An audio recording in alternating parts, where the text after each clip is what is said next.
Allora, innanzitutto buonasera a tutti, siamo molto contenti anche con Deio e con Nicola che siamo venuti qua, siete tantissimi, siete in tantissimi, perciò ci fa molto piacere. E comunque per la domanda, allora questo è già comunque il quarto anno che sto qua a Cagliari, comunque sono tanti e ho capito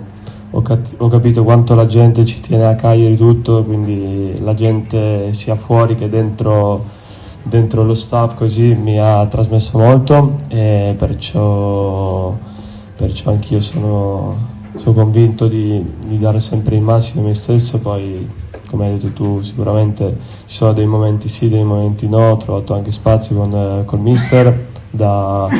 o da terzino o da centrale. Mi sto sempre cercando di farmi trovare pronto in qualsiasi ruolo serve, perciò ho avuto magari anche qualche infortunio, qualche problema in questi mesi, però come ho detto sto cercando sempre di dare il massimo e quando ho l'opportunità di giocare dal mister, quindi bisogna continuare così e chiudere il capitolo questa domenica e saremo pronti.